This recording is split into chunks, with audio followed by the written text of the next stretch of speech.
हरे कृष्णा। एक दिन वृंदावन की सभी गोपियां श्रीमती राधा रानी के पास आई और उनसे पूछने लगी, हे राधिके, तुम तो कृष्ण की सबसे प्रिय गोपी हो, लेकिन सच सच बताओ, तुमने ऐसा कौन सा व्रत या उपवास किया था जिसके कारण श्री कृष्ण को तुम इतनी प्रिय हो? तो इसके उत्तर में श्रीमती राधा रानी ने मुस्कुराते हुए कहा, हे गोपियों, जैसे नागों में शेष, पक्षियों में गरुड़, देवताओं में विष्णु, वर्णों में ब्राह्मण, वृक्षों में पीपल और पत्रों में तुलसी दल सबसे श्रेष्ठ माना गया है, उसी प्रकार व्रतों में एकादशी तिथि सर्वोत्तम है और इसी एकादशी का पालन करके मैं भगवान की प्रिया बन पाई हूँ। इस प्रकार श्रीमती राधा रानी सभी गोपियों को भगवान श्री कृष्ण को प्रसन्न करने के लिए एकादशी व्रत की महिमा का वर्णन करती हैं। और जैसा कि आप सब जानते हैं, इस बार की परम शुद्ध और मंगलकारी मोक्षदा एकादशी आने वाली है। प्रत्येक वर्ष मार्गशीर्ष मास के शुक्ल पक्ष में ये एकादशी आती है। तो चलिए आज इसी एकादशी के उपलक्ष्य में हम एक पौराणिक कथा का श्रवण करते हैं। इस कथा का श्रवण करने से हम आने वाली परम पवित्र मोक्षदा एकादशी का पालन करने के लिए स्वयं की चेतना और मन को तैयार कर पाएंगे। इस बार हम मोक्षदा एकादशी का व्रत पालन कर रहे हैं 11 दिसंबर 2024 बुधवार के दिन। तो चलिए अब एक पौराणिक कथा का श्रवण करते हैं। एक समय भगवान श्री रामचंद्र ऋषि अगस्त्य से मिलने उनके आश्रम पर पधारे थे। तब ऋषि अगस्त्य ने उनसे कहा, हे रघुश्रेष्ठ, आपका स्वागत है। आपके दर्शन से आज मैं इन मुनियों सहित पवित्र हो गया। आप अपने अनेकों उत्तम गुणों के कारण सदैव सम्माननीय हैं। मेरे हृदय में आप सदैव ही विराजमान रहते हैं। आपने अपने धर्म से ब्राह्मण के मरे हुए बालक को जीवित कर दिया। हे भगवान, कृपया आज रात को आप यहीं ठहर जाइए। कल प्रातः काल में आप अपने पुष्पक विमान के साथ अयोध्या लौट जाइएगा।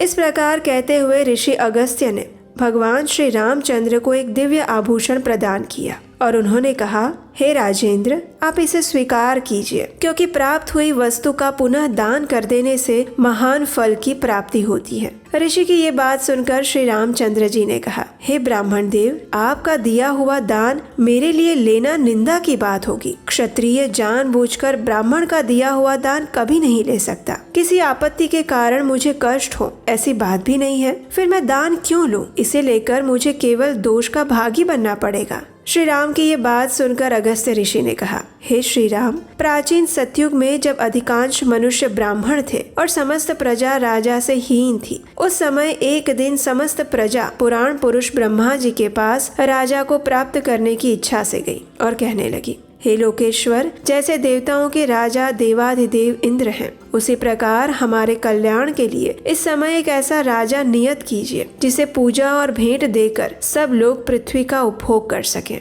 और तब देवताओं में श्रेष्ठ ब्रह्मा जी ने इंद्र सहित समस्त लोकपालों को बुलाकर कहा, हे देवतागण, आप सभी लोग अपने अपने तेज का अंश यहाँ एकत्रित करें। और तब संपूर्ण लोकपालों ने मिलकर 4 भाग दिए और वो भाग अक्षय था। उससे अक्षय राजा की उत्पत्ति हुई और लोकपालों के उस वंश को ब्रह्मा जी ने मनुष्यों के लिए एकत्रित किया। उसी से राजा का प्रादुर्भाव हुआ, जो प्रजाओं के हित साधन में कुशल होता है। इंद्र के भाग से राजा सबके ऊपर शासन चलाता है। वरुण के अंश से वह समस्त देहधारियों का पोषण करता है। कुबेर के अंश से वह याचकों को धन देता है और राजा में जो यमराज का अंश है, उसके द्वारा वह प्रजा को दंड देता है। हे रघुश्रेष्ठ, उसी इंद्र के भाग से आप भी मनुष्यों के राजा हुए हैं। इसलिए हे प्रभु, मेरा उद्धार करने के लिए कृपया इस आभूषण को स्वीकार कर लीजिए। ऋषि अगस्त्य की बात सुनकर तब श्री रामचंद्र जी ने वह आभूषण ऋषि अगस्त्य के पास से ले लिया,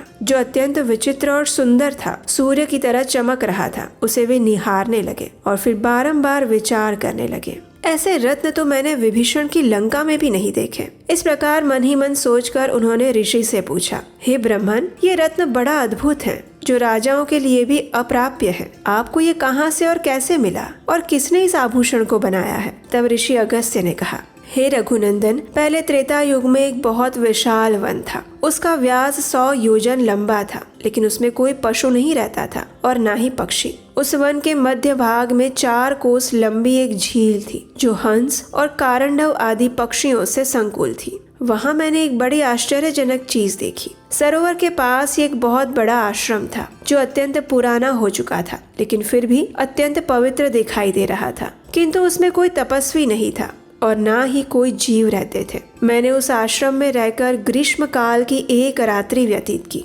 प्रातःकाल उठकर जब मैं तालाब की ओर चला तो मार्ग में मुझे एक बहुत बड़ा मृत शरीर दिखाई दिया, जिसका शरीर अत्यंत हृष्ट पुष्ट था। ऐसा लग रहा था कि वो किसी तरुण पुरुष की लाश थी। उसे देखकर मैं सोचने लगा कि कौन है ये और इसकी मृत्यु कैसे हुई और इस महान वन में वो कैसे आया था। इन सभी बातों का मुझे अवश्य ही पता लगाना चाहिए। इस प्रकार जब मैं सोच ही रहा था कि उतने में आकाश से एक दिव्य और अद्भुत विमान नीचे उतरा। वो अत्यंत सुंदर और मन के समान वेगशाली था। एक ही क्षण में वह विमान सरोवर के निकट आ गया। मैंने देखा उस विमान से एक दिव्य पुरुष उतरा और सरोवर में नहाकर उस शव का मांस खाने लगा।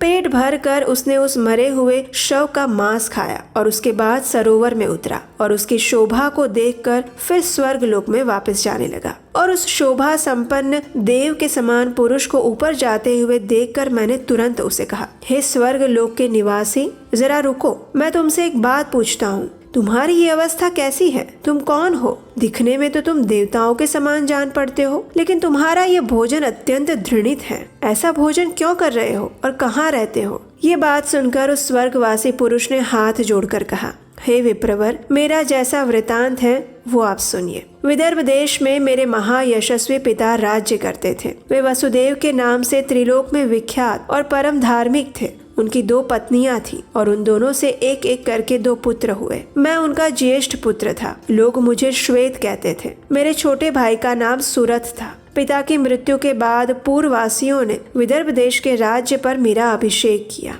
और तब मैं वहाँ पूर्ण सावधानी के साथ राज्य संचालन करने लगा। इस प्रकार राज्य और प्रजा का पालन करते हुए मुझे कई हजार वर्ष बीत गए। एक दिन किसी निमित्त के कारण मुझे प्रबल वैराग्य की अनुभूति हुई और मैं मरण पर्यंत तपस्या का निश्चय करके इस तपोवन में चला आया। राज्य पर मैंने अपने भाई महारथी सुरथ का अभिषेक कर दिया और फिर इस सरोवर पर आकर मैंने अत्यंत कठोर तपस्या की। 80,000 वर्षों तक इस वन में मेरी तपस्या चलती रही और उसके प्रभाव से भुवनों में सर्वश्रेष्ठ कल्याणमय ब्रह्मलोक की मुझे प्राप्ति हुई। लेकिन वहां पहुंचने पर मुझे भूख और प्यास अधिक सताने लगी। मेरी इंद्रियां व्याकुल हो उठी और मैंने त्रिलोकी के सर्वश्रेष्ठ देवता ब्रह्मा जी से कहा, हे भगवान, ये लोग तो भूख और प्यास से रहित माना गया है। ये मुझे किस कर्म का फल प्राप्त हुआ है कि भूख और प्यास यहाँ भी मेरा पीछा नहीं छोड़ रही? हे देवता, शीघ्र बताइए, मेरा आहार क्या है? हे महामुने। इस प्रकार पूछने पर ब्रह्मा जी ने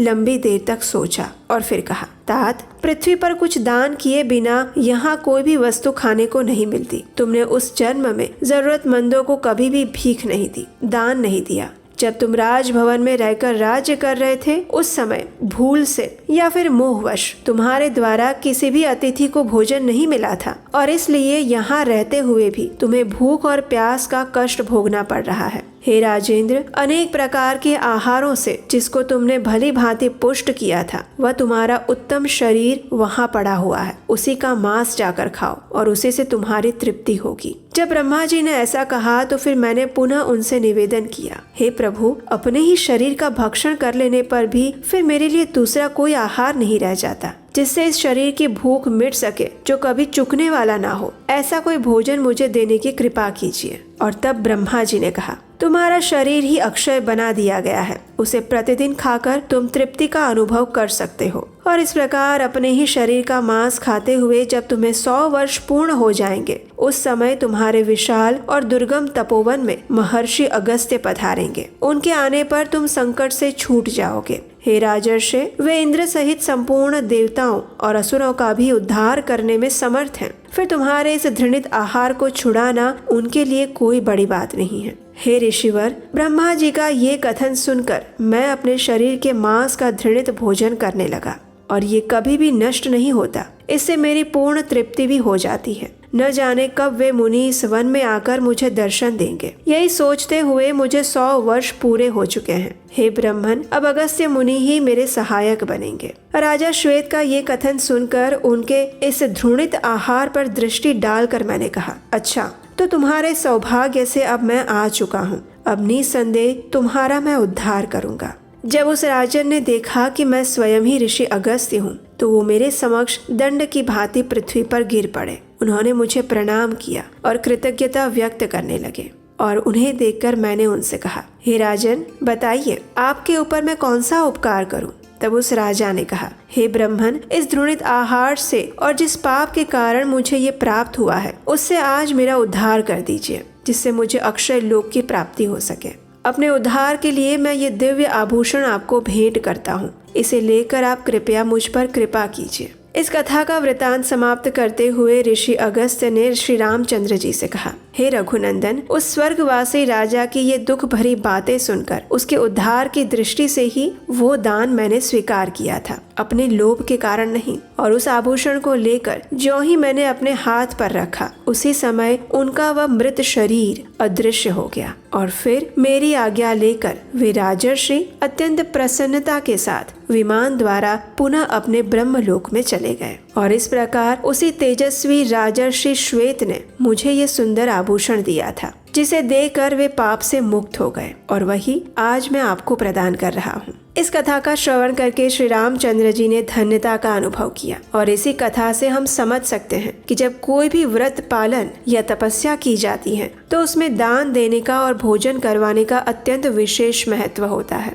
उसी प्रकार एकादशी व्रत का पालन भी तभी पूर्ण होता है जब हम अगले दिन पारण के समय निर्धारित समय में सुयोग्य व्यक्ति को दान देते हैं, उन्हें भोजन करवाते हैं, और ये मनुष्य समाज का धर्म भी है। तो ये थी आज की हमारी मोक्षदा एकादशी के उपलक्ष्य में एक पौराणिक कथा। आने वाली मोक्षदा एकादशी की मुख्य कथा सुनने के लिए प्रतीक्षा कीजिए कल प्रातः काल की। कल सुबह मोक्षदा एकादशी के दिन हम आपके लिए इसी एकादशी से जुड़ी हुई भगवान श्री कृष्ण द्वारा सुनाई गई उस कथा का वर्णन आपके सामने प्रस्तुत करेंगे। अगर आपको प्रत्येक एकादशी पर हमारे द्वारा सुनाई जा रही ये कथाएं अच्छी लगती हैं और वैदिक ज्ञान के प्रमाणभूत प्रचार का कार्य जो हम करने का प्रयास कर पा रहे हैं उसे आगे बढ़ाने के लिए यदि आप हमारी सहायता करना चाहते हैं तो स्क्रीन पर दिए गए नंबर पर अपना आर्थिक योगदान भेज सकते हैं। आपके योगदान से हम शास्त्रों से प्रमाणभूत कथाएं निरंतर लेकर आने का प्रयास कर रहे हैं और आप सबके आशीर्वाद और सहायता से ही ये संभव हो पा रहा है। तो अगर आप भी किसी प्रमाणभूत वक्ता से इस भगवत गीता को सीखना चाहते हैं, पढ़ना चाहते हैं, तो हम आपके लिए एक सुवर्ण अवसर लेकर आए हैं और वो है 2 जनवरी 2025 से शुरू होने वाला भगवत गीता का 18 सत्रीय ऑनलाइन क्रैश कोर्स, जो कि ऑनलाइन जूम पर किया जाएगा। इस्कॉन लुधियाना सिविल लाइंस के साथ मिलकर ये कोर्स हम आपके लिए लेकर आए हैं, जिसमें इस्कॉन के वरिष्ठ भक्तों द्वारा आपको भगवत गीता के सभी अध्यायों का सार बताया जाएगा। उसकी संपूर्ण जानकारी नीचे डिस्क्रिप्शन बॉक्स में दी गई है। आप चाहे तो आज ही उसके लिए रजिस्टर कर सकते हैं। इस कोर्स में रजिस्टर करने से आपको भगवत गीता यथारूप, जो कि श्रील प्रभुपाद जी द्वारा लिखी गई है, वो आपके घर पर बिना किसी शुल्क के पहुंचाई जाएगी। इसके साथ साथ आपको इस कोर्स का सर्टिफिकेट भी दिया जाएगा। तो ज्यादा सोचिए मत, अभी रजिस्टर करिए इस कोर्स के लिए। तो चलिए इस मोक्षदा एकादशी, जो कि मनुष्य को सर्वोच्च मोक्ष प्रदान करने वाली है, उसका पूर्ण श्रद्धा और निष्ठा पूर्वक पालन करते हुए अपनी मन और चेतना को भगवान श्री हरि के चरण कमलों में समर्पित करते हैं। हरे कृष्ण।